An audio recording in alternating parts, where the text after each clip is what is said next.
Welcome to another episode of the F.I.N.E podcast, where a couple of knuckle-dragging veterans unpack the world of mental health as unprofessionally and informally as possible. I'm Eric Peterson. And I'm Brad Stozic. And today's episode is about the relationship between working on cars and mental health. We are going to talk about why it's therapeutic, parallels between working on your cars and working on yourself, and a little bit about our Heroes, Hogs, and Hot Rods festival that's coming up with our friend, owner of Explosive Customz, and the Hot Rods and Hand Grenades podcast, Nick Adcock. So sit back, relax, and enjoy the journey as we do our best to take you from being freaked out, insecure, neurotic, and emotional to truly being fine about a little horsepower and headspace. Welcome to the I'm Fine podcast with your freaked out, insecure, neurotic, and emotional hosts, Eric Peterson and Brad Stozic.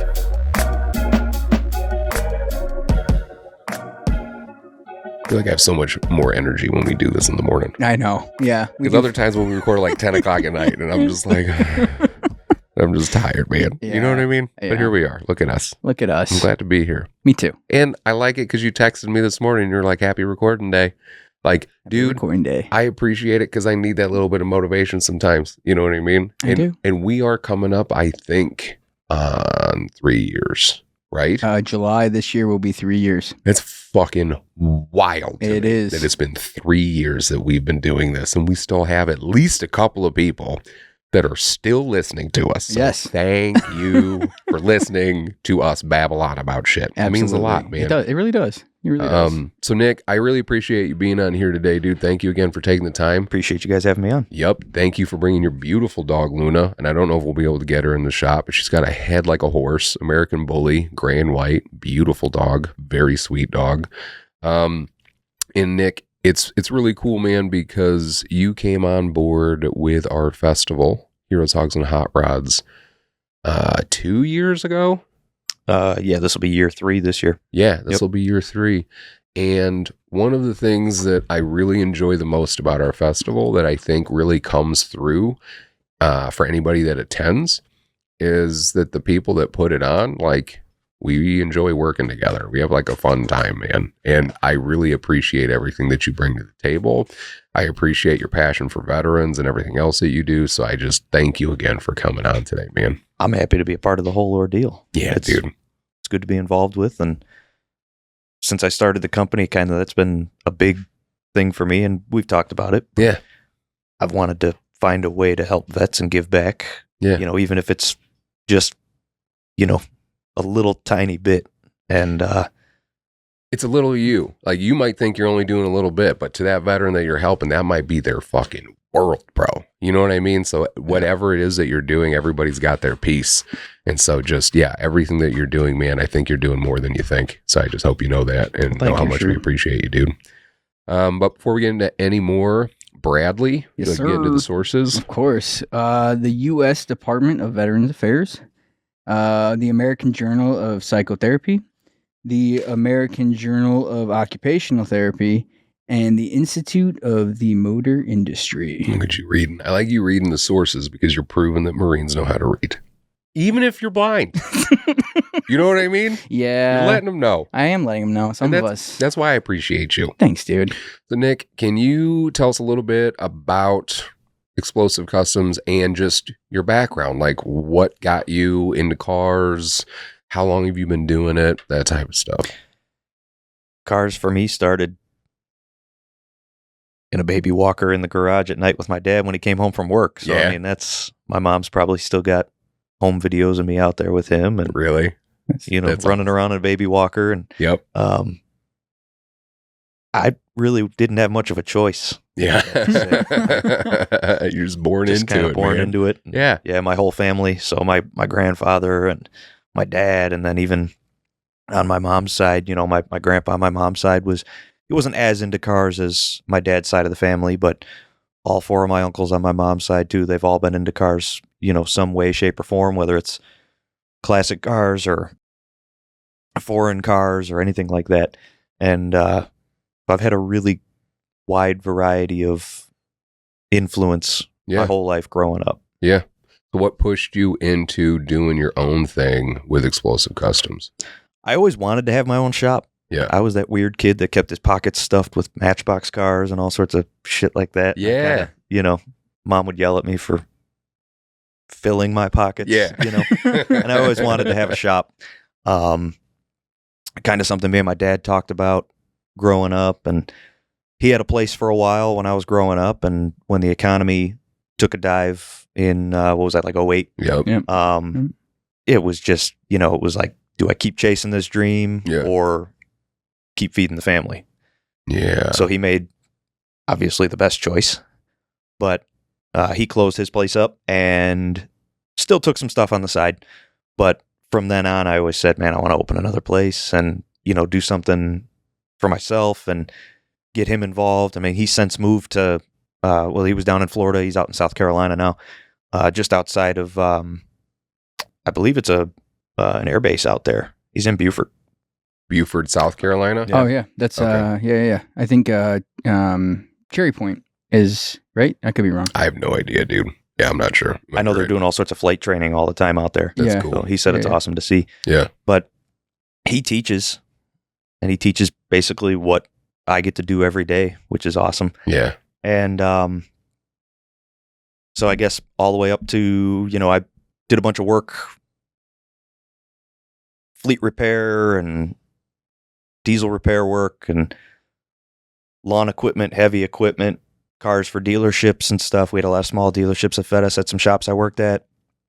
And then got into towed for a little while. It was a good time. Got to see all sorts of stuff. Had an injury. And from then on, I kind of wanted to try to chase the custom side of things. Yeah. I started doing more and more with it. I found a shop that was doing custom cars, kind of walked in one day and wouldn't leave until he gave me a job. Yep. And then worked with him for quite a few years, and he had his own, life choices. He kind of, wanted to go a different route with things as well. Business is tough. It's definitely got a lot of bad days. Oh, sure. So he, same kind of thing, it was a choice of keep chasing a dream or feed my family. So he did that. And I started my own deal. Yeah. Yeah. And that's awesome. And from an outsider's perspective, I say an outsider because obviously I use vehicles. I can do bare minimum repairs, or not repairs, but bare minimum maintenance rather. Like I'll change my oil, my brake pads, rotors, spark plugs sometimes. And that's really about the extent. And as far as my understanding and appreciation for cars, very rudimentary. I have a very basic understanding. I didn't grow up in that culture, and I really started getting into it more as I started getting older and started doing our festival, started having car shows, walking around and actually talking to the car community. And whenever you get to talk to anybody that takes a great deal of pride in what they do, it's a really good experience. You know what I mean? No matter what the fuck it is. And I feel like the custom car community is just this whole other side of the car community, it seems to me, because you have the people like myself, again, novice, I'm looking at vehicles. Yes, that looks beautiful, I think, based on my understanding and all this other kind of stuff. Mm-hmm. But whenever I talk to people that are in that custom car community, the amount of knowledge that they have about every little thing that they do, the attention to detail on things that, again, as a novice, I never would have understood, I never would have noticed or anything like that. It's a really cool thing to get to learn more about. And it's really cool to see somebody like you who takes such pride in what they do, doing the things that you do, and then having your own shop. Because you've taken me around your shop, you've shown me all the things that you guys were working on and talking to your crew. And it's it's another one of those things that I never really had much of an understanding on before. No. You know what I mean? Yeah. My understanding. Sorry, go ahead. I was gonna say my understanding of custom cars was that MTV show Pimp My Ride. That's that's it. Same. You can put TVs anywhere. I was like, what? Fuzzy couches. Why do you tanks. have a TV under your car? Yeah, I mean, as far as cars go now, sometimes my wife lets me sit in the front seat when it's parked in the driveway, and I get to pretend. Nice. Yeah. Yeah. Pretty You cool. just pop it into neutral and back up down the driveway. No, not even that. I just I make the noises and everything. It's pretty cool. Like you out there working on the car, just swinging a hammer Yep. on the inside of the engine. Sure just am. seeing what it does. You know what I mean? Hey. At least you're trying. I am. That's it. I Yeah. am. So, what was, and I've worked with some other folks in the car community that have helped us out with car shows, and they've all been great. But it seems to me like you really, when you and I first met, you were a bit different, in my opinion, in that you just really seem to have a passion for like being philanthropic, for working with the veteran community. I've talked to you about our mentor program that we do at the local high school. Like, where does that come from? What is it that made you so passionate about both the mental health community and like veteran outreach? Like, For me, the biggest part of it was obviously growing up around cars with my dad. You Yeah. know, that was kind of one of the biggest parts that I learned everything from. yeah, So seeing that that's all it takes is being around it, just screw something up, yeah, you know? So for me, learning was the biggest thing. So I always want to try to educate people if I can. Yeah. Trying to, teach people.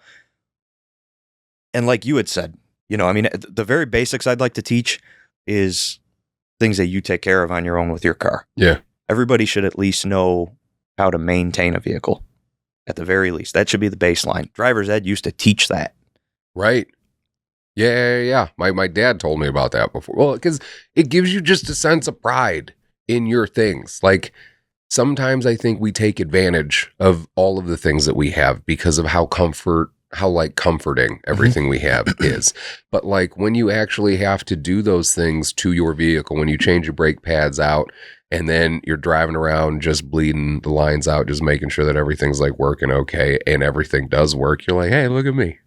Look at me. Look at what I did. It makes me more proud, and it gives me a better understanding and appreciation for doing that for vehicles itself and for the mechanics that I do take my car to. Yeah. You know what I mean? So yeah, it's nice to have that foundation of understanding, I think.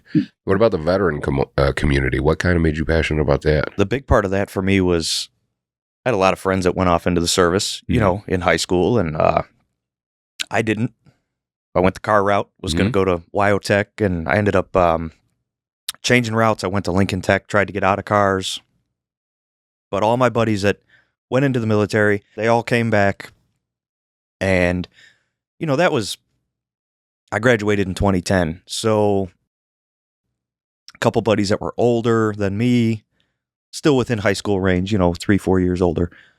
I know there were a lot of issues with the GI Bill at the time. A lot of guys were running into, financial problems where, they weren't getting paid on things they were promised.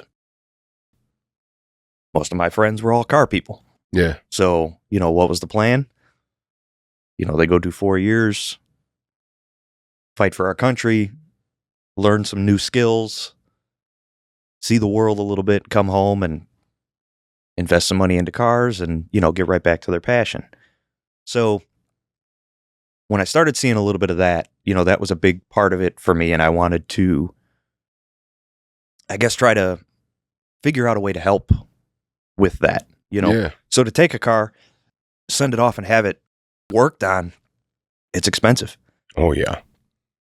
Having something built, it's More expensive. Even, what we do, I don't know that I could necessarily, I know I couldn't, pay our shop rate to have a car built for myself. Yeah. So, but it takes skilled hands and, so teaching people that, learning a skill of some sort. And I guess it goes beyond even the automotive side of it for me. If I could get other businesses involved, cabinet makers or really anything. Yeah. You work with wood, you work with metal, you work with cars, you work with anything. I was hoping that I could kind of start kind of a snowball effect to get other businesses Yeah. to do the same thing. Yeah. And there's like, when it comes to working on cars and things like that, I feel like it's almost like, it's like a Zen garden in a way, like where you can find your peace in doing this thing, like this thing with your hands. And I think that's why working on your car, being in a lot of the trades, why I feel like that gives people in those communities a bit of peace, because you're building something, you're creating something, you're fixing something, and then you're seeing it come to fruition right in front of your eyes. And while I believe, again, outsider's perspective, while I believe that it's a very much maybe emotionally and intellectually exhausting at the time when you're troubleshooting and doing all those other things, when it's done, it's done. And now you get to go and move on to something else, and you get to appreciate this thing that you've done, that you fixed, that you've created, and then you get to worry about something else. Correct. I feel like the difference between careers that focus on that and like careers like the one that I'm in, for example, is like mine is 24/7. Now, being that you're a business owner, you're in that too, because if you own any business or organization, that's a 24/7 job, not a fucking 9 to 5, right? But it's like, you can't leave your work anywhere. Like, my job is never really done. And so I feel like from that perspective, it gets incredibly, incredibly draining sometimes. And so what gives me peace, and I've found this out as time has gone on, is changing out my brake pads and rotors, changing my oil. That does give me peace, because I know it needs to get done. Instead of spending a bunch of money, having somebody else to do it, I'm going to do it myself. I'm going to go in my garage. I'm going to turn on some music. I know I got a couple hours to kill. I'm just going to relax, and I'm going to do this thing, and I'm going to zone out. I'm not going to pay attention to anything else. To me, as silly as it might sound, it's almost like working on art or painting or anything. Like, you're setting yourself up so you can do something, zone out, focus on what you're doing, and appreciate what you're doing. So it makes sense to me, like, how people would get benefit from doing anything like that or learning anything like that. So I think it's pretty cool. And meeting you guys and getting involved with the show and the whole Triple H event, that was, when that opportunity came up for me, that was my way to look at it. I'm like, yes, this is a way to try to help.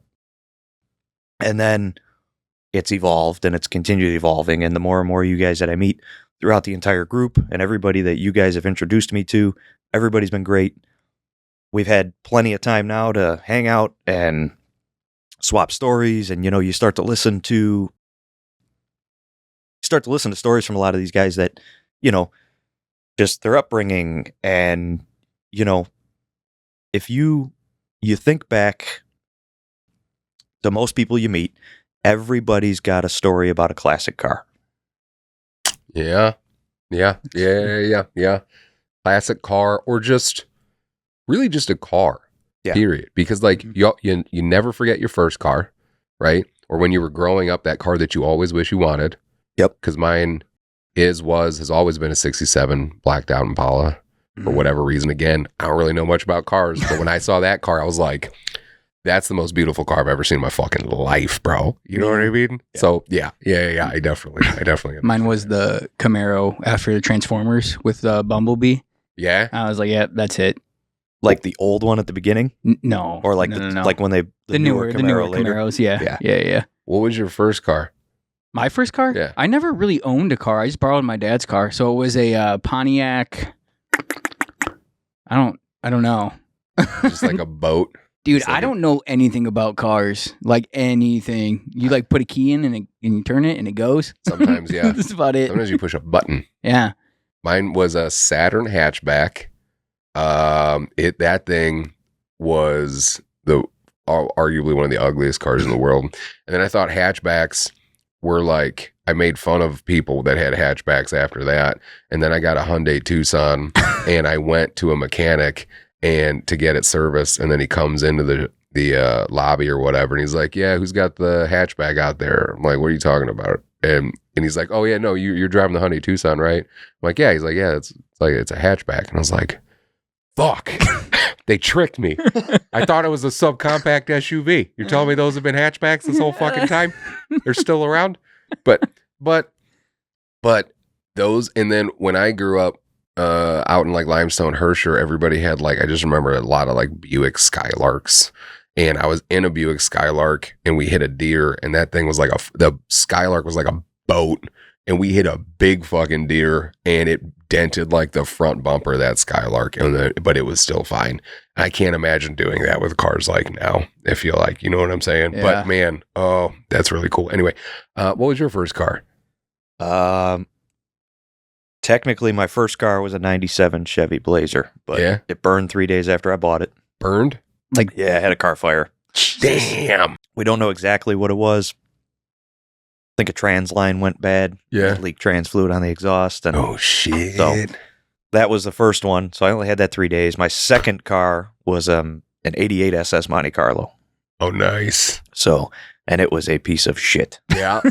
Your first car was is a cool supposed to car. be a piece of shit. Yeah. And I had a Right? blast with it. Yeah. I mean, I beat on that car everywhere I went. You know, Yeah. it sounded good. Yep. But it was, rusty and rotted. It needed floor pans and quarter panels and paint. And My favorite thing about being like 16, 17, 18, 19, whatever, and you get your first car and it's like a beater. And then you like, at least if you were like me, you would get like the fucking under the dash lights and all this other fucking goofy shit Oh, to try yeah, to make it stereo look way system. cooler. But it like the car itself was just a hunk of shit. You know what I mean? But you were trying to make it like, no, like I got like mood lights inside. Like how fucking cool am I? But you know get what I mean? 4 wheels and that set of keys, and you're the baddest dude on the planet. Dude. Also, when I was younger, dude, we would just go drive just because we could. Yeah. You know what I mean? well, Like gas was also like 98 cents a gallon back also, then. yeah. It cost a wooden nickel. A gallon was one wooden nickel. But like, because being out in the country, man, there's also something to be said about just getting in a car and just driving. Yeah. And about how peaceful that is. Yep. We actually had 2 people that work for Uplifted Care, which is our Kankakee County or Kankakee Valley hospice. And they told us that they had a guy whose last wish was all he wanted to do was get into a car and drive through the cornfields and look at the cornfields. That was his wish. And I was like, oh, fuck, man. Like, yeah, dude, there's just something that's very freeing about that. There's something that's very peaceful about that, you know? So, and when you first get that set of keys, that's all you want to do. You just want to be free. So you get out, you drive, you turn on whatever music you fucking want. You go get lost somewhere. Like, Driving I love around that. the Midwest is awesome. yeah. I got to say that. I mean, Yep. you guys have seen a lot of places. Yep. Oh, have we? And He hasn't Have seen we anything. seen a lot of places? I don't know if he's seen any places. Wow. He used to see places. I did used to see places. Now they all kind of look the same. They all do look the same. All dark.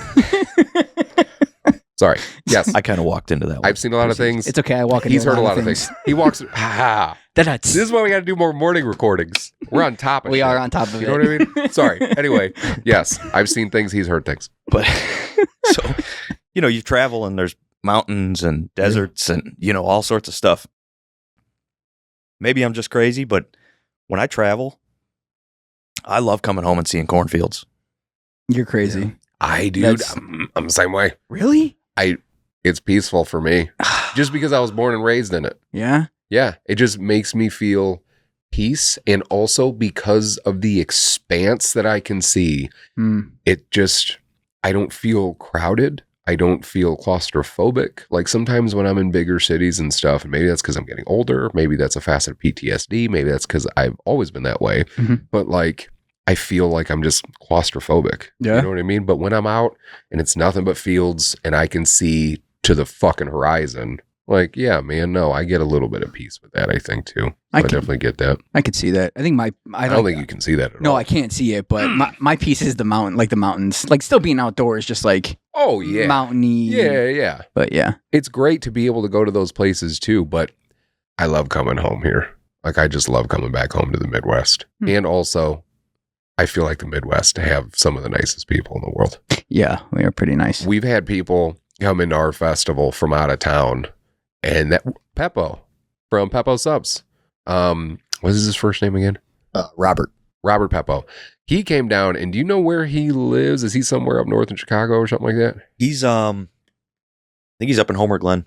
He came down for our festival last year, and he either said it to me or I can't remember who, but he was just like, why is everybody so nice here? Like, he was like, everybody's really nice around here. I'm like, yeah, man, it's the Midwest, bro. We're just hanging out. Yeah, It's like it's a classic Midwest festival. We're all just out here chilling, man. Just I having a will good time. say Mantino's like a world of itself. I know. Yeah, I agree. I know. agree It with that. definitely is. But again, I think a lot of that's a testament to the people like us who come together and want to do events like that. Yeah. And want to have a good time. You know what I mean? And it's something that I think you can feel when you're there, you know? Manteno feels like the last existing small town for some reason. Like it's just tight community. Everybody helps. We haven't come across a business that didn't want to get involved with the event since we've been trying to. The businesses around here are awesome. Last night, I was at a chamber dinner for the Manteno Chamber of Commerce because I sit on the board there. And I've been to other events, and it's all great. All other organizations are fine. I'm not involved like I am with the Manteno one. But it's just like I said earlier about our festival, it's really nice to be a part of communities like that where you feel like you're hanging out with friends and you don't feel like you have to put on a face or act like a certain way. Like everybody's out here. It's small town America. Everybody's doing their best. Work hard, play hard. We're going to do everything we got to do. Then we got to get to our kids' fucking soccer game, whatever the case may be. And then we're going to go have a beer or relax, get coffee. I mean, it's just, it's nice. And so, I'm a fan. I'm a fan myself too. But so getting back to why working on vehicles is therapeutic. So veterans often find structure, camaraderie, and purpose in skilled trades like mechanics. Research does show that engaging in purposeful, hands-on activities like vehicle repair helps reduce PTSD symptoms and anxiety. For us veterans, structure and routine can be pretty important. Nick, how would you say structure and routine can show up in the garage? It's everything. Yeah. Whether it's, showing up on time or meeting deadlines or parts showing up on time, anything. Yeah. But when it slips, everything goes to hell in a handbag real quick. Right.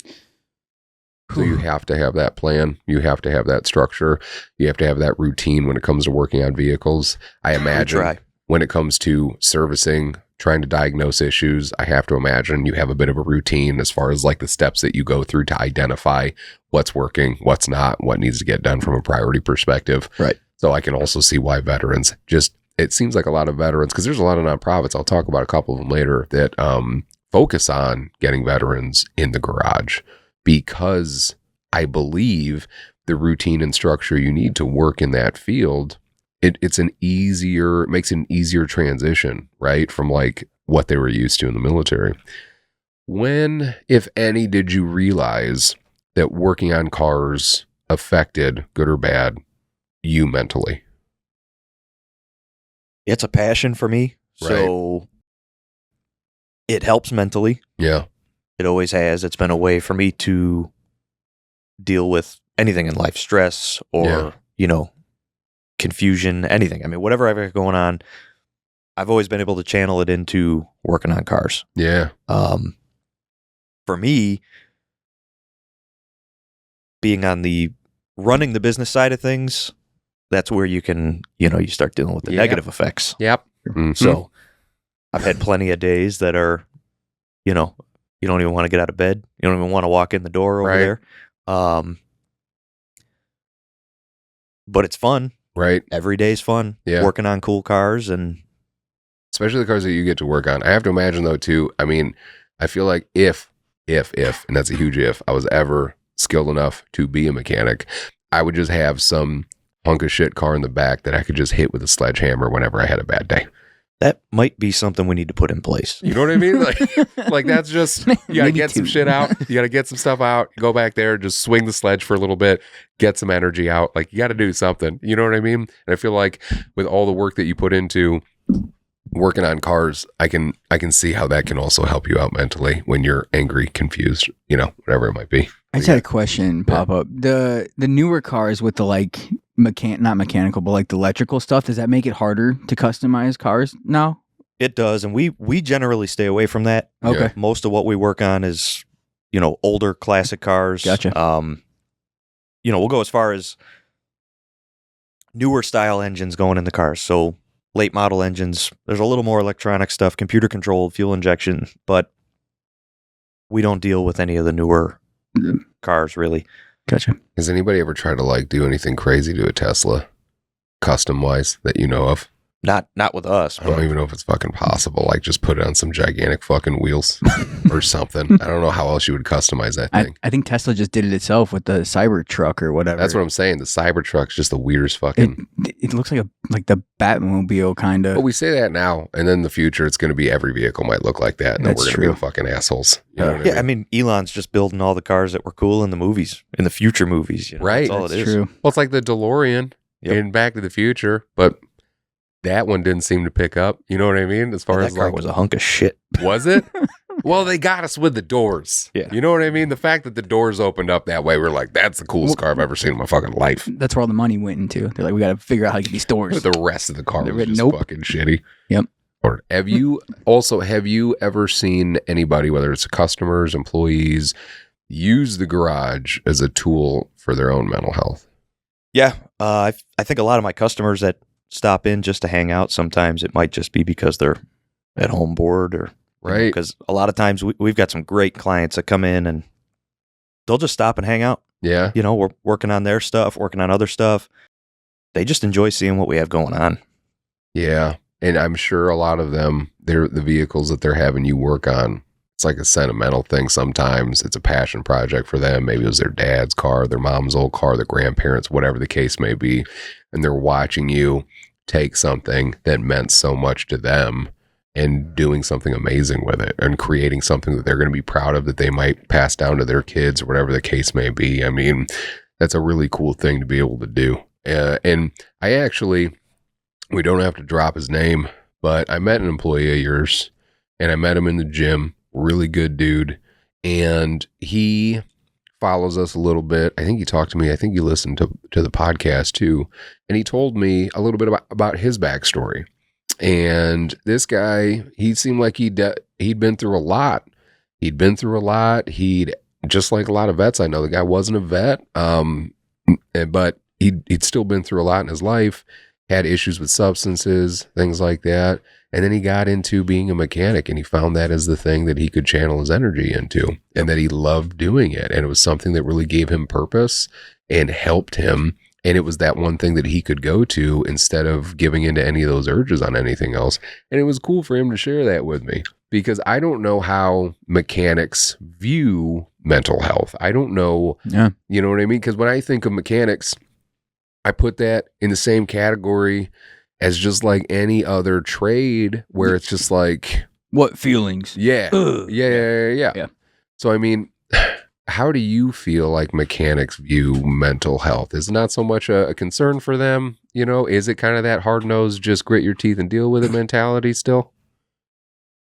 Most of the time. Yeah. But if you think about most mechanics, you know, what's the stereotypical mechanic? Stereotypical mechanic? Old, greasy, just, I don't know. I I'm don't going to be man, 'cause quiet. I have a lot of great mechanics. Yeah. You're just old, greasy asshole. I think of the guy. That's it. Yeah. I mean, I've always had like pretty But- solid mechanics that were really nice and awesome to work with. And so it's hard. Like, are you familiar with J&L Auto in town? So Jerry was an uncle of a friend of mine. And so I grew up going over there. And whenever I needed help, Jerry was the guy who would like help us out. And so Jerry was like, and he passed away since, rest in peace. I actually have his card up here from his funeral. Huge, like 350 plus, like dude was huge, but he was so otherworldly strong, such a nice guy despite how big he was. And like my mom would always need her car worked on whenever something was wrong with it, and she would always take it over to him. He would always like make the time, and despite being this gigantic huge mountain of a man, he was so nice to my mom, so nice to me, so good at explaining stuff, easy to work with. So it was like my experience with mechanics was working with Jerry and guys like that. Yeah. So I mean, I don't have like a negative stereotype about mechanics other than being in their work all the time. You know what I mean? But did you have any conversations with him about his upbringing, everything like that? Because I feel like on top of heart issues, stress builds character. Right.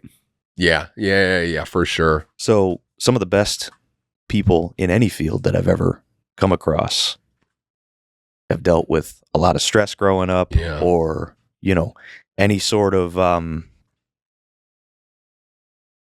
broken homes or, anything. I mean, some of the worst possible upbringing situations start to build some of the best people.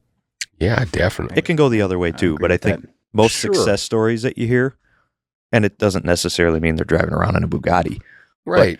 But, somebody that owns a successful business, built it for themselves, usually they grew up without whatever they worked so hard to build. Right. So I feel like that tends to be the best way to explain a lot of mechanics. Yeah. That you deal with. I try not to talk to mechanics just because I feel so stupid when I do, because I have, like I said earlier, I have no idea about cars. So they like start naming parts and stuff, and I'm like, my car used to have a radio. It makes this noise. Clunk, clunk, clunk, clunk, clunk, clunk, clunk. Yeah. What's that mean? Yeah. No, but again, I think part of that is just accepting that you don't understand and just talking to your mechanic about it. Because like I'm always super open about all the things that I don't know, and I'll tell my mechanic I don't fucking know. And here's what I'm noticing. Can you like explain this stuff to me? Yeah. And a good friend of mine was a mechanic for a while, and when I first started doing repairs on my car, I asked him, I'm like, hey, can you help me do this and explain stuff to me as I'm doing it? And like, watch me do it then, because I'm a very hands-on person. And he was like, yeah. And so that's how we did the brake pads and the rotors and the spark plugs.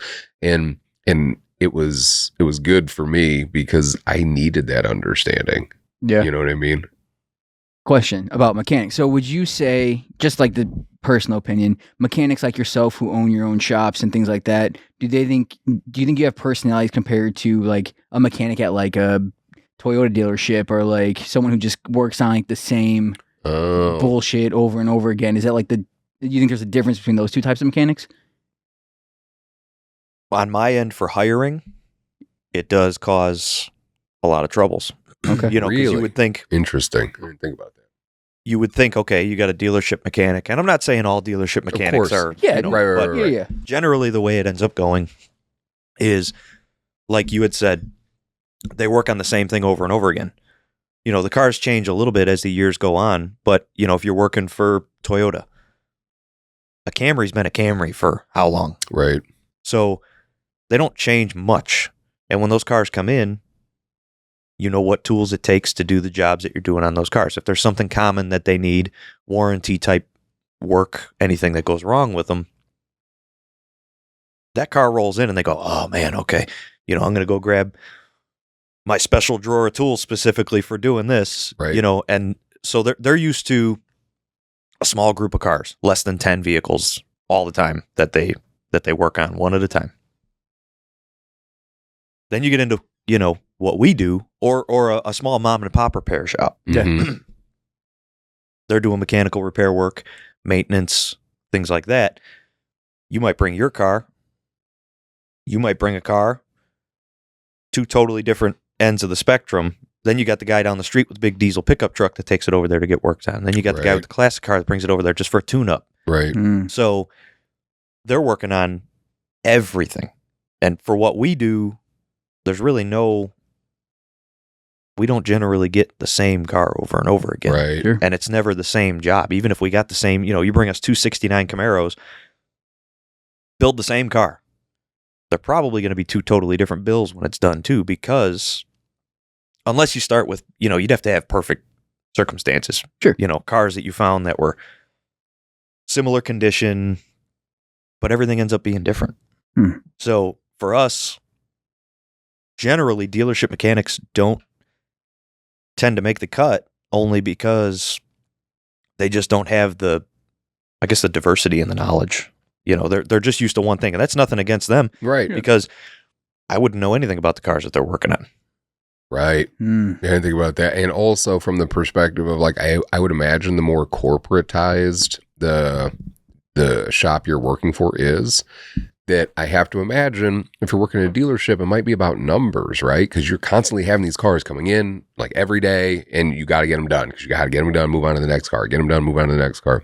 But when I go into your shop and you were taking me around, talking to me about all the different vehicles and explaining to me how long these vehicles have been in your shop, It's not a fucking 10-minute oil change, bro. No. This car's been in here for 8 months, 9 months, whatever the case may be, which gives you so much more time to pay attention to detail and understand and appreciate all the nuances that come along with that specific vehicle. Correct. So I think it gives you a different understanding. And I mean, it's like, I don't know if this is a fair comparison, and I don't want this to come off as like fucking rude or anything by any means, because I have some really good friends that work for like those corporate type dealerships, and they're phenomenal. But it's like, when I went to, there's a shoe store in town, and I went there to get boots. It's a not Detroit, but it's called Red Wings. I wanted to say Detroit That's a Red hockey Wings. team. I always want to say it's called Red Wings. Yep. And I go in there, all they do is shoes, right? Yeah, That's yeah. it. That's all they do. And they do nice ones, nice boots, nice everything, right? Oh, yeah. You go in there, and it's a different experience than going into a like Like a Foot Locker. Yeah. It's a way different experience. Yeah. Like, these people are just people that definitely pay a lot of attention to detail, and they really want to make sure they get it perfect. And they will talk to you as long as they have to talk to you and ask you all these questions about things to make sure they understand exactly what you need and why, so they can move ahead with what they're doing. They're not just trying to get you to pick something and then move on to the next person. Right. You know what I mean? And that's, Right. again, pressure that comes up from management, how they handle their business, everything like that. But that's the kind of vibe that I got just walking around Nick's shop and just kind of seeing what he does. You know what I'm saying? Yeah. Sorry, go ahead. No. That's it. No, I was just curious, when it comes to like your schooling, is there like a difference? Like, you know how you could go like, I don't know, a stupid example, but like nursing or like teacher, I'm going to teach science or I'm going to teach history. Is there like, hey, I'm going to do my own thing? Like within mechanics, Yeah. are there different levels? Yeah, like you go like more mainstream, like in school, you're going to focus on, I don't know, just going back to Toyota, for example, like you're going to focus mainly on Toyotas. And then there's like, you're going to focus on this. There are. There is. And a lot of people, like Lincoln Tech Mhm. or Wyotech or any of the community colleges, local community colleges, they have automotive programs. And generally, they'll have a company working with them to kind of scout some of the best, students that go through, right? Yeah. So Ford might work with KCC. I don't know who works with them, but Right. maybe Ford watches or Mercedes-Benz or Toyota or anything. Right. And they say, hey, if you've got any shining stars in the program, let us know. And then from there, usually the best within those programs tend to go on to additional schooling on that automotive manufacturer's dime. Very cool. And they'll teach them the way they want their cars fixed. Right.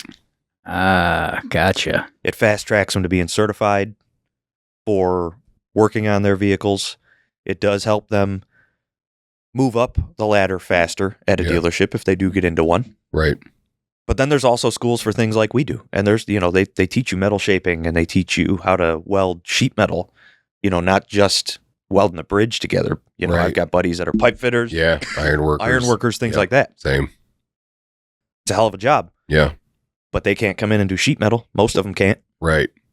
Yeah. There are Totally different. nuances for sure. Hmm. I can understand that. So they'll teach you the delicate side of it because it's tedious, it's time consuming. Sure.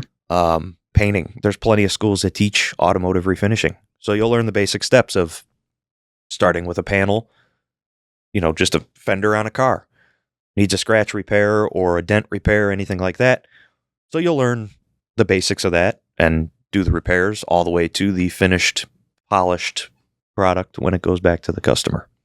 That's pretty cool. But you That's- still need the on-the-job experience. Sure. Right. And that's why I could also see like a lot of mechanics maybe getting a job at any of those dealerships so you can get like your reps in almost, even if it's only on a specific type of vehicle. If you're only seeing, like you said, like in your example, those 10 types of cars, but still like that's got to give you a lot of reps to kind of get you. Because I have to imagine being a mechanic, like a lot of other things, the schoolhouse can only teach you so much. There's got to be a lot of it that you just got to learn by fucking experience, Yep. right? And technology moves so fast. Yeah. Usually the schools are behind on technology. Yeah. Really? Now, Yeah. you mean as far as like the tools that you guys would be using, or you mean like as far as the cars you're fixing, or both? A little of both Okay. sometimes. Okay. But the cars, cars are changing all the time. Yeah. Yeah. Oh, yeah. Yeah. So working side by side on projects can facilitate deeper conversations, and that's a concept rooted in activity-based therapy. So I've always kind of felt that way too. Like when I'm working with my hands and doing something, if somebody's actively having a conversation with me, sometimes that allows me to be more open faster, because I'm like focused on this. So I feel like my mind, it's not so much it's shutting off, but because I'm like hyper focused on this one area, it also opens itself up in a way where I can like start tapping into some other thoughts that I have and start talking about things, which is why I also like, activity-based therapy, like walking and talking. Yeah. I love going on walks and talking. I love doing things and also having conversations while doing them, because I can definitely see the benefit, on how they can help each other. Do you think there are any parallels between maintaining a car and maintaining your mental health? Absolutely. I feel like it's almost the same. I feel like yeah. check engine light, dead battery. You know what I'm saying? Like, Yep. Regular maintenance, therapy, things like that. Like, I think, and having pride in all of the little things. Again, from a novice perspective, after I clean my car, I just feel better. I just feel better about myself once I've cleaned everything out, once I've done any maintenance to it, anything like that. The other thing too is having that check engine light to let you know that something's going on, right? Like on the mental health side, I think one of the hardest things is that the way that we treat our mental health is the way that 16-year-old Eric would treat the check engine light, which That's is like pretty light. as long as it's running, Yeah, it's fine. it's still running. It can't. How bad of an issue can it be? Yeah. You know what I mean? Yep. But having those, like, I think having those warning signs, having those check engine lights, whatever the case may be, to let you know that, hey, I'm going down a bad path. I need to like do something different, or this is going to end badly for me. Like, I think that's really important. You know what I mean? And But what's that old saying? The cobbler always needs his own shoes. I haven't heard that saying I've never before. heard that Say either. that again? The cobbler always needs his own shoes, or the cobbler always has the holes in his shoes, something like that. What is that meaning, that just because the cobbler spends all of his time cobbling shoes, he never cobbles his own? Exactly. Yeah. Yeah, I've heard other sayings like that before too. I just learned something new, that a cobbler was someone that works on shoes. You didn't know that? I instantly thought of peaches and Peach cobbler. think about peach cobbler and blueberry cobbler, and just a person making cobblers. And now I want pie. Well, when I was working for CertaPro, I would talk to these painters, and I've talked about them before. Some of these guys, and again, CertaPro, corporate, national franchises, all that kind of stuff. And again, not putting anybody against the other, as far as like those versus mom and pop shops, right? But I met a lot of painters that had their own businesses, started working for CertaPro, and they were incredibly proficient in what they did.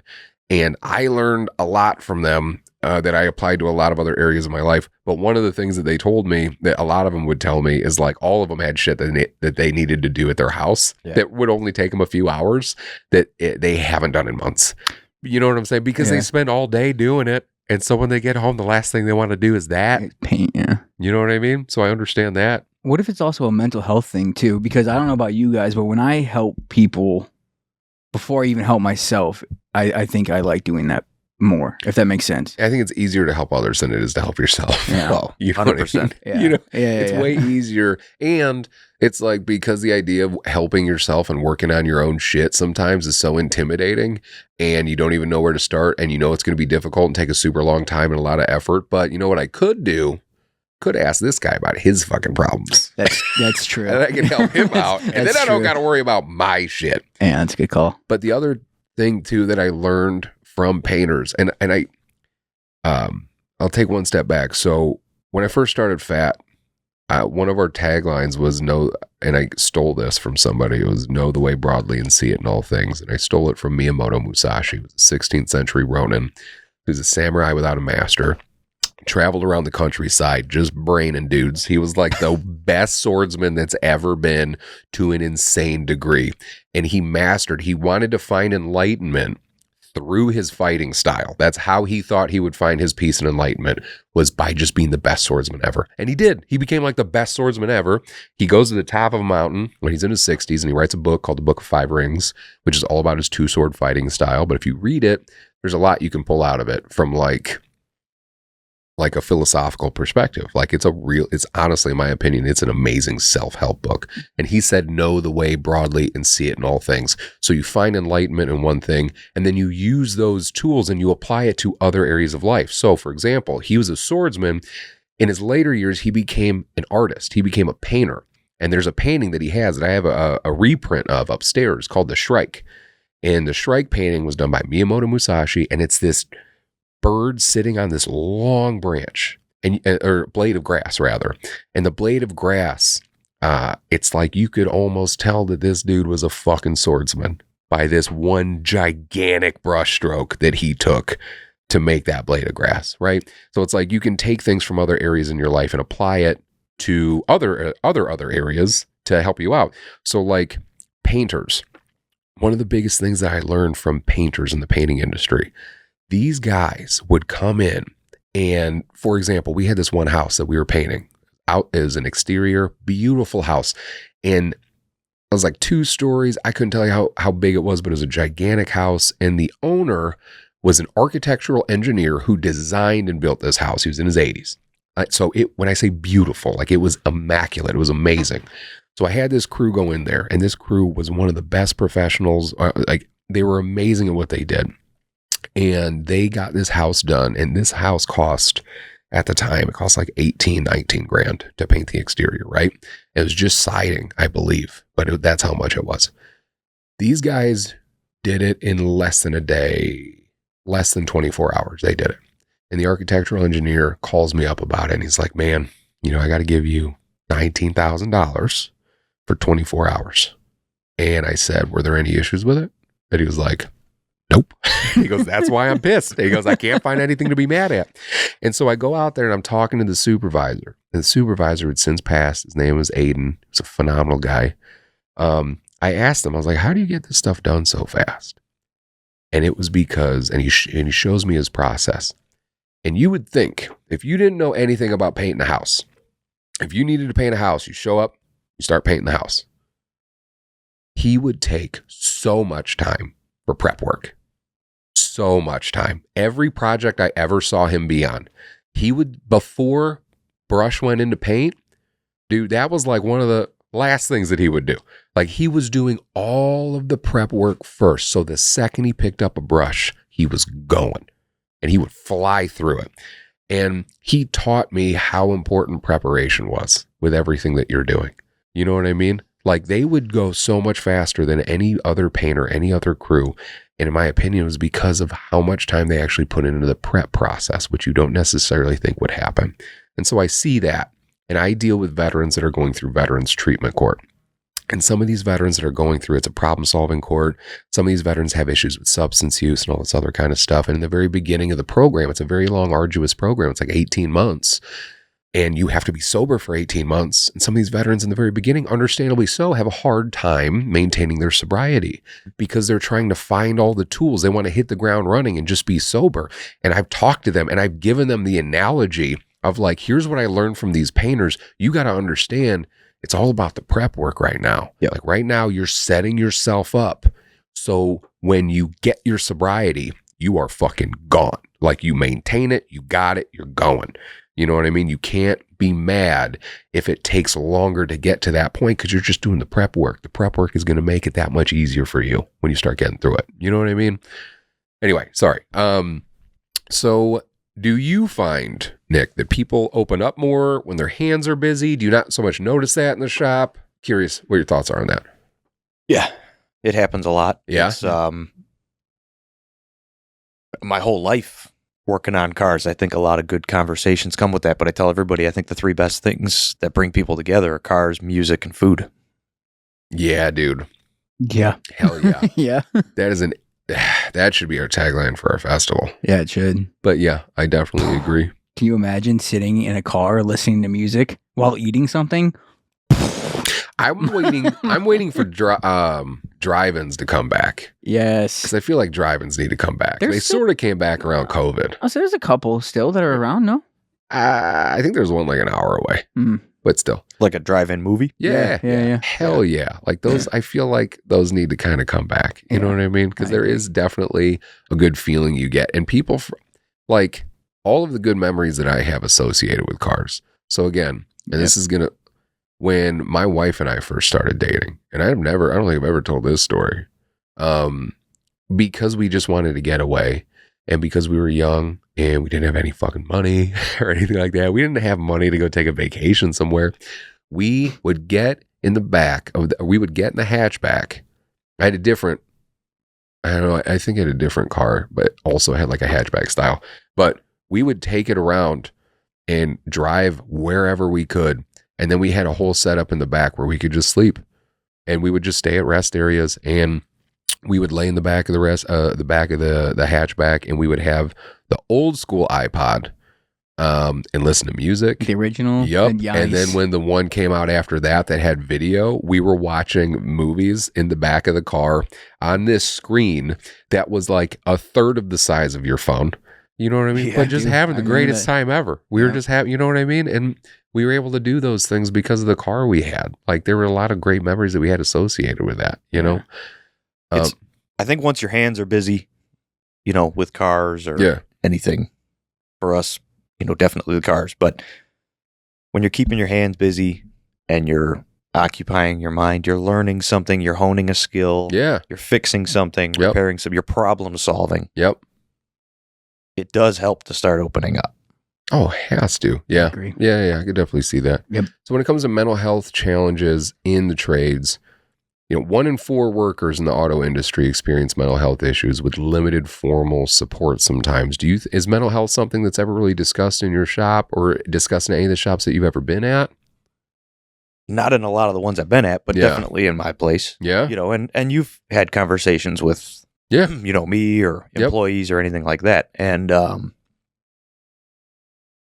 matter what your job is, everybody's got something going on at home. Yeah. And it's easy to say, keep that shit there. Don't bring it here. Right. But it's not as easily done as it is said. No, inevitably. It's going to creep in there somewhere. And I feel like the more you try to compartmentalize sometimes the way that my therapist put it to me, because I told her before that, like, I feel like whenever I'm dealing with hard shit, heavy shit, whatever, I put it in a box and I put the box in the back of my warehouse in the brain. And then if I go to the gym, if I'm doing something, I take that box out, I open it up and I get all that stuff out. And my therapist was like, you don't get to control that as well as you think you do. She was just like, sometimes those boxes are going to leak out. And then you got all these boxes leaking out. You got nothing, you have no idea what to do with it. And I realized she was right. So like, to your point, like, yeah, you can, I think it was easier in generations in the past to say, just keep that stuff at home when you only had one person working and a house cost $15,000. But now when you have, your cell phone that's blowing up all the time, everything's following you everywhere you go. It's kind of hard to keep work and personal life separate. I think you know what I mean. You can't turn it off. Remember the days where it's like if you weren't home and then like answering machines, like, hey, call you back when I can. Well, remember just a few years ago, one of my friends a veteran, pretty tough, rugged like guy, he was like all pissed off because he didn't understand why kids were having such issues with bullies, and he was like, back in my day, blah blah blah, and I was like, dude, you get bullied now 24/7. When we were kids, when you got off the bus, as long as you had a decent home life and everything, you were good, man. You didn't have to worry about that shit anymore. Yep. You know what I mean? You didn't have a cell phone reminding you of all of the terrible things that were going on 24/7. So like that could be a lot. You know what I mean?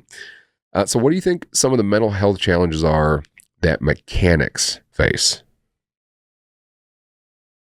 I think home is the biggest thing. Yeah. And substance issues and things like that. Yep. And I think that they all compound together. Yeah. For sure. How do you see like what's going on right now in the country affecting mechanics, if at any? Because you'd mentioned a little bit of this when you first showed up earlier, and I didn't really think about that. I mean, when money's tight for people, Yeah.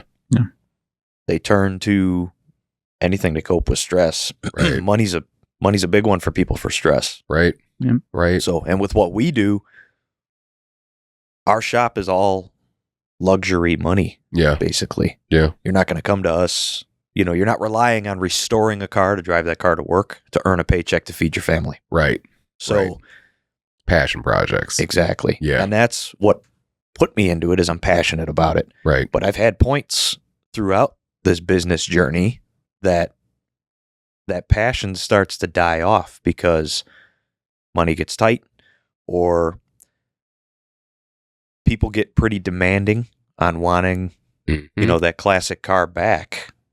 And if there's issues along the way and the tab gets bigger, they start to complain about that. And it's like, well, listen, like, They're hard I'd love to own a conversations. Ferrari, but I don't have the money, so I don't have one. So if you can't afford to do this car, Right. you shouldn't be doing it. Right. I can't go tell my guys, hey, they don't want to spend what it takes to do this job, so you're going to have to work for free this week to make this guy happy. Right. And in an essence, that's what they're kind of trying to imply. I think you have that in a lot of industries because, again, in drawing comparisons on when I worked for CertaPro, so I would also do estimates for commercial residential projects, and you would have some customers that wanted things done for the cheapest dollar amount possible with the expectations of spending the highest dollar amount possible, Oh, absolutely. If Right. it's not perfect, which is not fair because those are different prices. Yeah. Like if you want it perfect, that's fine, but perfect does not cost the same as like cheapest. You know what I mean? and Those like are you said, it's all about the prep work. yeah, That guy that went in there and did all that prep work to paint that house. Yeah. And then the paint's the easy part, right. even for us. Painting Yes. a car, painting's easy. Yeah. You're in and out of the booth in no time. Right. That's a few hours. Yeah. But it's days, weeks, months leading up to it to put that car in the paint booth and paint it. Right. That all of that work is going to show as soon as you paint that car. Yes. And when it takes longer, obviously people get frustrated. So for me, the mental health side of it has been, I get stressed when everybody's calling me asking where their cars are at. And we've only got so many hands in the building. Right. Yeah. And I've got a family at home, a new Right. family. I Yep. mean, I've been with my wife a long time, but we've got a new baby girl, and Yep. I'm trying to do the dad thing. Yeah. I need to be home Yep. more. And a lot of times, I do feel bad because work comes home with me a lot. And I don't Right. I don't usually like dump any of my baggage Sure. on my wife at all. Right. But she can But- obviously see if you're stressed. She can. You know what I mean? She That can. affects And your she's been a big communication. role in the company succeeding as much as it has too, Oh, because yeah. she's put up with my bullshit on a daily Yeah. basis for the last decade. So, yeah. but that mental side of it, I have to I work really hard to separate my work life from my home life, and Yeah. work does follow me home. And I Yeah. answer the phone for a lot of my clients all the time. And, recently I kind of started putting the phone on Do Not Disturb after 8 Yes. o'clock at night. Yep. Hell yes, dude. Yep. Yes, boundaries are fucking important before Yep. you burn yourself out. Yep. You know what I mean? I'm Like just gonna that's say that. huge. And my mental, so like you are working on our box truck, which I have to call the box truck per our insurance guy. And so when I first brought the box truck over to you, what I told you, that's how I handle pretty much everything I do, is I'm just going to tell you out the gate, hey man, here's what I got from a budget perspective. What do you think we can do with this? And then you were like, okay, I think we can do this, that, or the other. And like you were talking to me about it. And I asked you a question. I was like, what about doing this? And you were like, that's going to cost, and you told me how much that was going to cost. I'm like, all right, not fucking doing that. You know what I mean? But because I don't know, but you have to go in to any interaction with your mechanic, with your painter, with your whoever, with like reasonable expectations, especially if you don't understand their craft as much as you think, and talk to them about what your budget is. And if you have that trust with that person, you should be able to do that. Yeah. It's not like they're trying to swindle you. And if they are, find a different fucking mechanic. Yeah. But like, that's why I like working with you because I felt very comfortable telling you, hey man, here's how much money we think we can put into this. And you're like, cool. And then based on that, it allowed you to figure out what needed to be done that could work within that budget. Yeah. I would never want to put anybody in a shitty situation where I would expect $10,000 worth of work for like $2,000. You know what I mean? Yeah. And I think some people have to try to get out of that mentality or learn how to do it themselves. Yep. You know what I mean? And that happens all the time. Yeah. We come across people that they'll show you a picture of something that they want to build, and then they show you the car that they want to start with. And then you start saying, okay, well, what's your budget? You start talking numbers. And for me, my mental health starting to clear up any sort of added stress Yeah. has been saying no. Yeah, Mm. dude. I have to know where to Yes. draw the line. I have to know where to say no, because when you're in business for yourself, you kind of have to be a yes man. Initially, when you're trying to build your business, Yeah. when you're trying to build a book of business, when you're trying to build a reputation, when you're like all of that stuff. Yeah. And a lot of people don't understand that. And I totally agree and understand that for sure. Saying no has really helped a lot, because I've avoided bringing in jobs that I know I'm just intentionally shooting myself in the foot on. Yeah. But then there's other things that I enjoy working on, like the box truck for you guys. For me, I mean, we're cramming as much shit into that truck as we possibly can. I'm for so you. fucking excited. Yeah. But for me, a portion of that, I also get to give back, because now Yeah. I know people are going to be able to take that truck out and enjoy it, and they're going to use it to occupy their mind, Yep. occupy their time. And I know that, A, it's a vehicle. We had fun with it. It's a custom vehicle. And there's going to be food and music involved. Yeah. Hell yeah. And again, it goes back to, I always say, Yeah. those three bring people together. Yeah. That truck's going to do great things for people, Yeah, man. at least in our community, whether it's a small group of people, whether it's 10 people or 100 people or even one guy. Yep. At least I feel good knowing that that truck is going to help somebody. Oh, hell yeah, dude. I can't wait for that thing to be done. It's getting wrapped right now, so it should be done relatively soon, and hopefully we're going to have it out at Triple H. We'll see, at least for first show. You know what I mean? We're probably not going to have the inside, everything else like completely finished, but at least to give everybody a sneak peek. So there are programs like Motorsports Therapy for veterans that use vehicle building and racing to promote mental wellness. There's also some great organizations out there like Recon Chief and Operation Charlie Bravo that can help if you're a veteran in this area.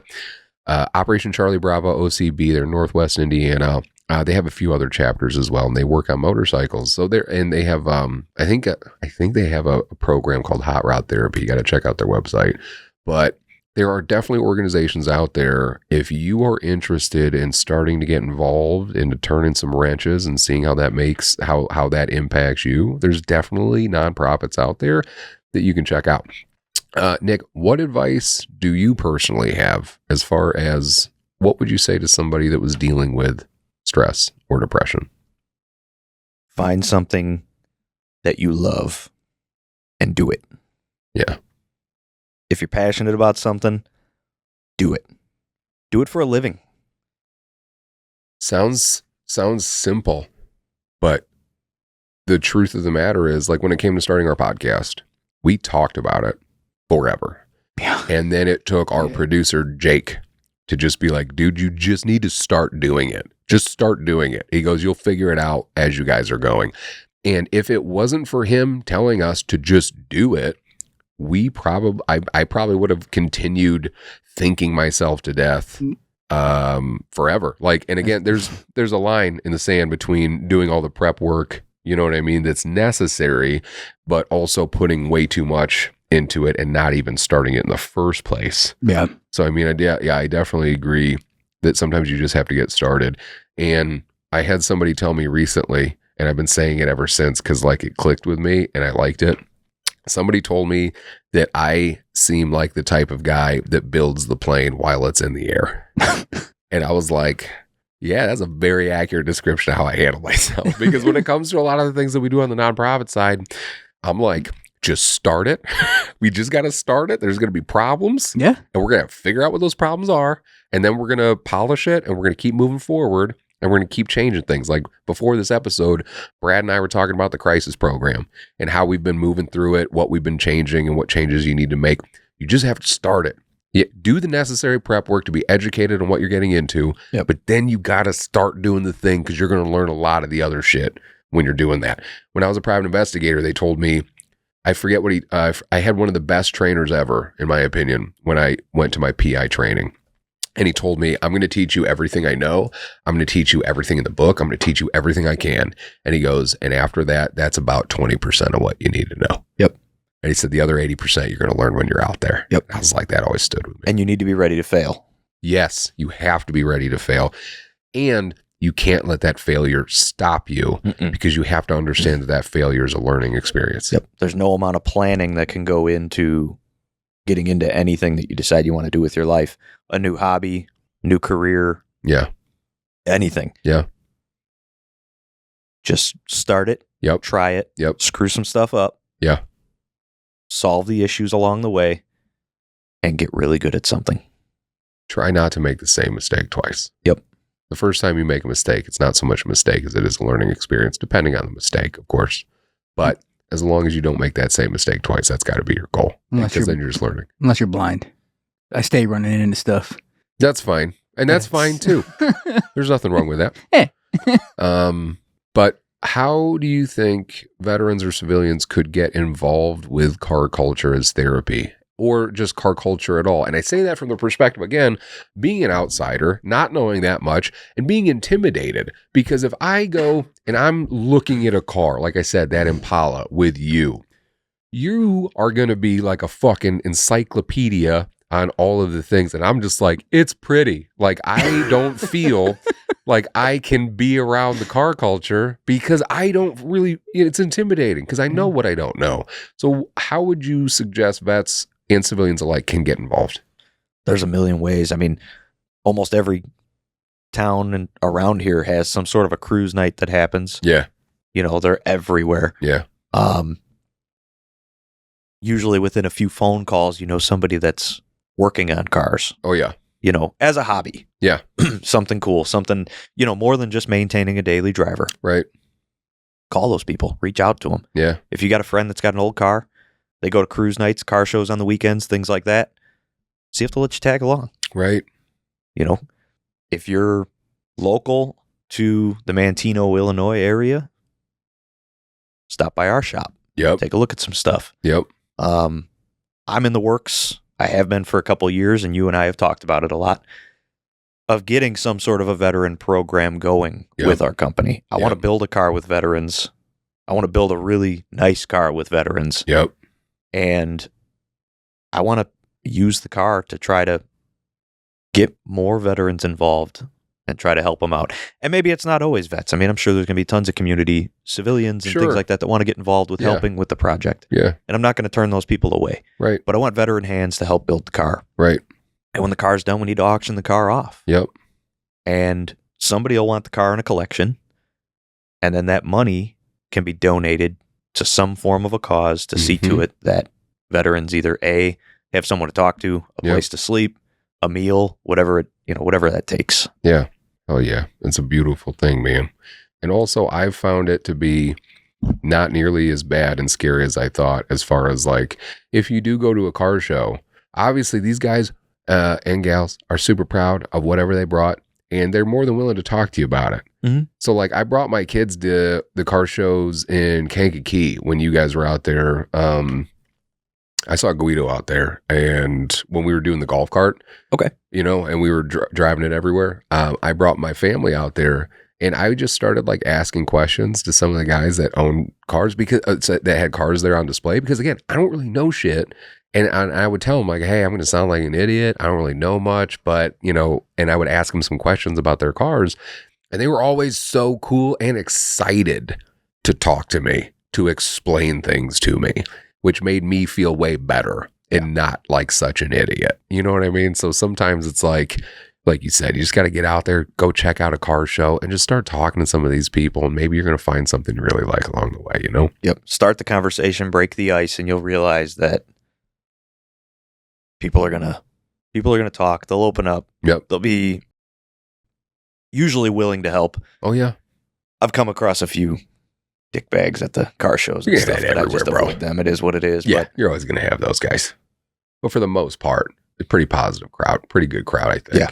And so Heroes, Hogs, and Hot Rods coming up June 1st, which should be out. This episode should be out before then. Very excited for that. Nick, you and your crew have ran the car show since, like this is your third year. You, Guido, your wives, you guys have an amazing team of people, and like the passion is there. It's so much fun working with you guys.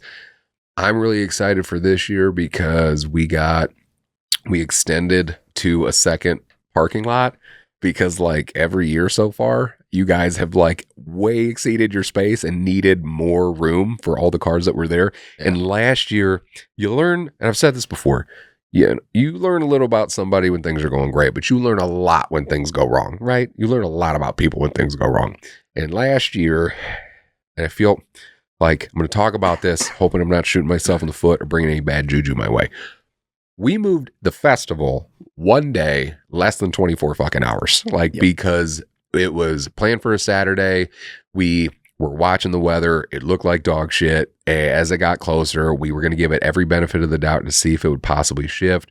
Friday morning, I'm looking at the weather outlook, and I'm like, this is not good, bro. I don't think this is good. And I reached out to you, reached out to everybody on the Triple H committee who runs their individual events. We have Tom Acey, Aces High Management, who handles all of the entertainment. We have my wife, Ashley, who handles the food vendors and craft vendors.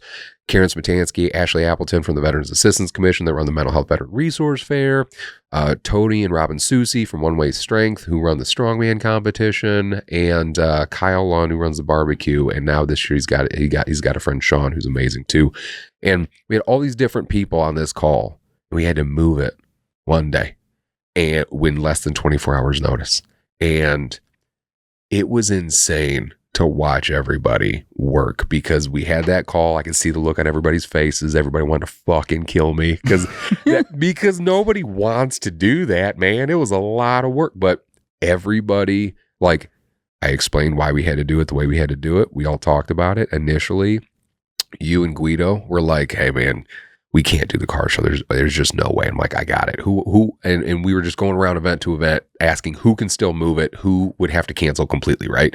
And then by the end of it, most everybody else was able to do it. And then I think you texted and just said, hey, car show's back in. And I don't remember if it was Guido that told me or you that told me that you were just like, well, because everybody else found a way to make it work, we were like, we're just going to find a way to make it work. that was it. And Guido was working, so he wasn't able to get back to me right away. Yeah. And I'm like, all right, well, just going to have to make an executive decision, and we'll just figured it out, see what happens. And there were concerns. I mean, he had asked me, he's like, dude, what are we going to do with this or that? Or, just building the plane while it's in the air, man. We'll figure it out. We'll fucking figure it out. And it was the best show yet. I was if it counts for anything, it was a pretty awesome car show. It was a pretty awesome event. I mean, last year I had a lot of fun. And I just gotta say, security was freaking tight last year, dude. Yeah. Brad was security. I was head of security. Head of security. Ask me how many incidences there were. None. You're welcome. None that Brad could see. None that I could see. None that he could see. If people are interested in being a part of the car show this year, what do they got to do? Come on out. Yep. Yep. Registration day of. Yep. Right? Only day of. Yep. We did have to tell people. I know last year there was a page going around trying to get people to register for the show and pay them money. Always those scam things, dude. Yeah. We're not taking any money. There's no pre-registration, nothing. We've got plenty of room. If we run out of room, we'll make more. The village is awesome. Yep. Just come on out. It opens at 9 a.m. for registration. Have a good time. Listen to some music, have some good food, watch some people pull some pretty heavy trucks and lift some pretty heavy stuff in the street. Strongmen, they're pulling the F650? Yeah. F650. Gigantic. How heavy do you think that truck is? That truck's in the ballpark of 20,000 pounds, I've been told. Yeah, by the owner. Yeah. And they pulled it last year. And this year they're going to be pulling it again. I think they're also going to be possibly pulling the box truck. I'm not sure. I think they talked about possibly pulling the box truck. I think so. Yeah. So they came by us to do a test pull on all that. Yeah. And it was entertaining. Yeah. Yeah. They were pretty shocked. Tony even pulled it. Dude, Tony's strong as hell, man. Like, there's a reason why he's a trainer, like an instructor, a trainer. Like, he'll tell you how to do it, and then sometimes he'll show you how, and then you see how easy he's doing. And he is not a huge dude. You know what I mean? He carries his weight super well, but he can do pretty close to whatever weight you're doing, and you're like, oh shit, okay, Pretty I get much. it. That's why you're the master, the sensei at this. But yeah, dude, that's so awesome. So if anybody else wants to check out what you're doing at Explosive Customz, listen to your podcast that you just started, the Hot Rods and Hand Grenades, how do they get a hold of you? How do they find it? Facebook, the shop page, Explosive Customz, Customz. Mm-hmm. Instagram, explosive_CEO. And then for the podcast, Facebook and Instagram at Hot Rods and Hand Grenades Podcast. Very cool. And then if you want to check out Heroes, Hogs, and Hot Rods, that's on our Facebook page, our website, projectheadspaceandtiming.org. But other than that, Nick, I really appreciate you being on today, man. Is there anything else you want to say? No, I'm happy to get the opportunity. Yeah, hell yeah, dude. Brad, you got anything, buddy? No, dude. No. All look good to you? Everything looks great, man. I know it does. Love you, buddy. Love you too.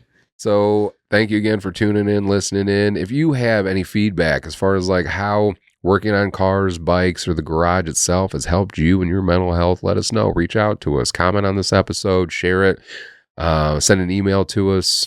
You can reach out to me personally at ericp@projectheadspaceandtiming.org or message us on our Facebook page, both for the I'm Fine podcast or for Project Headspace and Timing. So till next time, please also make sure you check out Heroes, Hogs, and Hot Rods if you're listening to this episode in time. But until then, another good episode. Thank you guys again for being on here. I appreciate you both very much. And we appreciate all of you for listening. So we hope we helped you go from being freaked out, insecure, neurotic, and emotional to truly being fine about a little horsepower and headspace.